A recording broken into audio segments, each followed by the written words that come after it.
Gentlemen of the press, you are aware that our governor, the state governor, has gone wide. You are welcome to the state secretariat of our party, the All Progressive Congress, APC. Last time you were here, we took time to highlight some of the many anti-people policies and programs with the clueless government of the state, led by Emperor Godwin Obaseki, the Ogbomayese the First of Edo Republic, has inflicted on Edo State. Today we invited you because the governor has committed more atrocities. Throw caution to the wind, like a bull on the heat, about to commit political harakiri.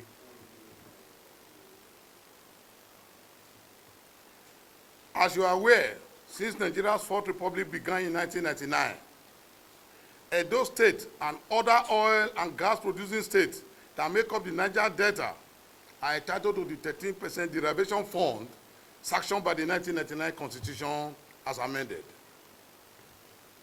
In actual fact, Section 162, Subsection 2 of the Constitution stipulates that the 13% derivation fund is for the exclusive use of oil and gas producing communities as compensation for loss of fishing rights and productive farmland as a result of oil and gas exploration and production activities in the beneficiary states. Last week, Rivers State Governor, Mr. Nyesom Wike, revealed that he has been able to erect 12 flyovers across the state capital, Port Harcourt, using funds from the 13% derivation Rivers State received. He said, whereas all presidents since 1999 failed to pay the 13% derivation funds due to the Niger Delta states, President Mohamed Buhari recently approved and paid the Niger Delta state the over 9 trillion naira due to them. This is why we are asking the Edo State Governor, Mr. Godwin Obaseki, to tell Edo people what he has done with the billions of naira, approximately 200 billion, Mr. President released to Edo State. Godwin Obaseki should tell Edo people the total amount the state government received as 30% derivation fund as arrears dating back to 1999. The development project in the oil and gas producing communities of Edo State, which he dedicated the arrears of the 30% derivation fund to, if any. We want a full list, the amount involved, and the contractors who did the jobs. He should also explain why he has deliberately refused to specify amount received as 30% derivation fund in his 2023 budget estimates. Mr. Obaseki has been busy maligning the federal government, accusing it of printing paper money to fund statutory allocations and mismanagement of the national economy. Whereas, as a deliberate policy, he has been pocketing Edo State monies by mismanaging the derivation funds. Since Edo State does not have a functional House of Assembly to checkmate Obaseki, Edo people should demand the governor publicly indicate the whereabouts of the said fund. Information available to us shows that he deliberately hid the money so as to use it for the coming election, for vote buying, especially for the House of Assembly elections. Edo Residency cards. As a party, we outrightly condemn and unequivocally condemn the plot by the Edo State government to issue residency identity cards to Nigerians residing in the state as part of its plan for the development, growth, and progress of the state after spending 6 years in office. Our rejection of this fake card is based on Section 25 and 26 of the Nigerian Constitution as amended.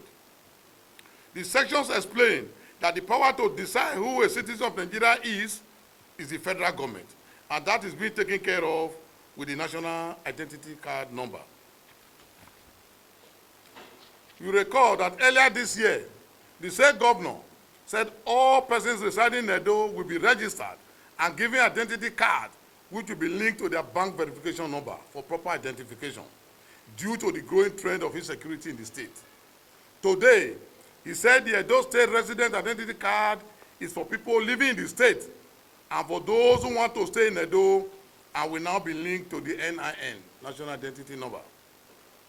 Governor Obaseki is displaying ignorance if he claims not to be aware that the citizenship of Nigeria and by extension residency is a status that is legally granted to all Nigerians by birth or naturalization and enables them to enjoy all the privileges and responsibilities that come with that status.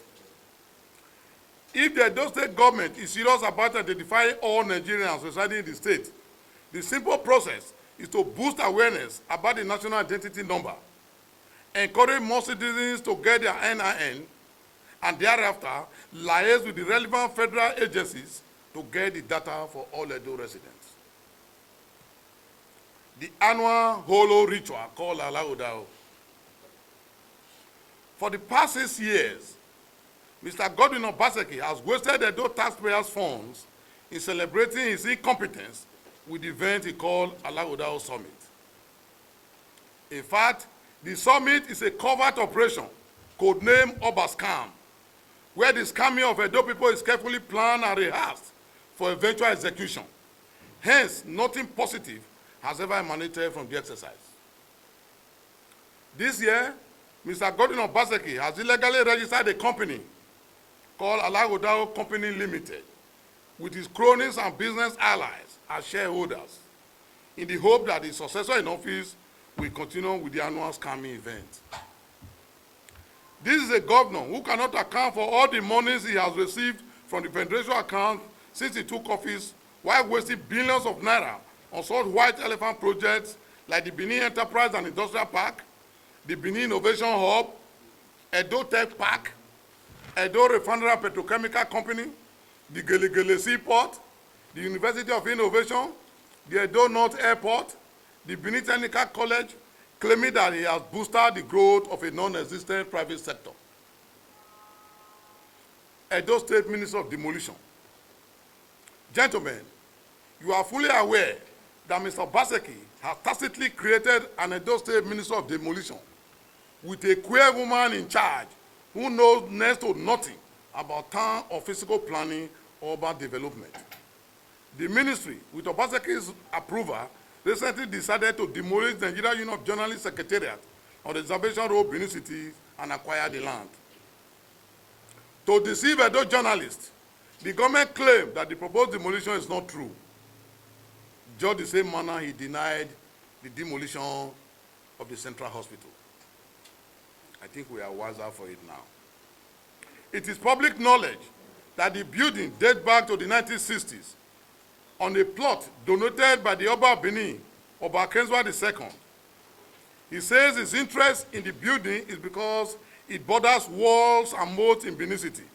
An archaeologist and specialist architect has visited the area around the moat with a view to determining how best to assist National Commission on Museum and Monuments with the preservation of the moats. This is the same governor who wanted to fraudulently acquire and preserve looted Benin artifacts dating back to 1897, being returned from overseas by promising to build an illegal museum in Benin City, whereas they belong to the palace of the Oba of Benin. Why this sudden fraudulent interest in preserving the Benin moat? For a man who condemns every federal government policy at will, it is strange that Mr. Obaseki will be interested in assisting the federal-sponsored National Commission of Museum and Monuments with preserving the moat. What a black lie. We call on Mr. Obaseki to leave the NUAJ complex as it is. We know that he has earlier earmarked portions of the Edo Broadcasting Service Station for demolition.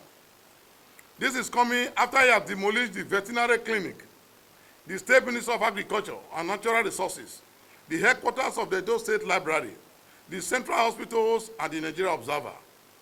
This is in addition to over 300 private properties, including homes, he ordered demolished at Iriri and Everons in the name of a new town project for Benin City. Enough is enough. Sale of Edo Line and Edo House. Mr. Obaseki's insatiable appetite to appropriate the legacies assets of Edo State to himself, cronies and sycophants, knows no bound. His latest interest at the Edo House in Lagos and the Edo Line in Benin City. Need he be reminded that the extant court ruling on the Edo House is alive and well. Our call on Mr. Obaseki is to realize that his days are numbered and that he has barely 700 days to answer the Labour governor. This is also an advice to him that Nemesis will catch up with him sooner than he expects. He should not expect to go free after his exit from office, because Edo people will definitely demand their pound of flesh. Thank you, and God bless you all.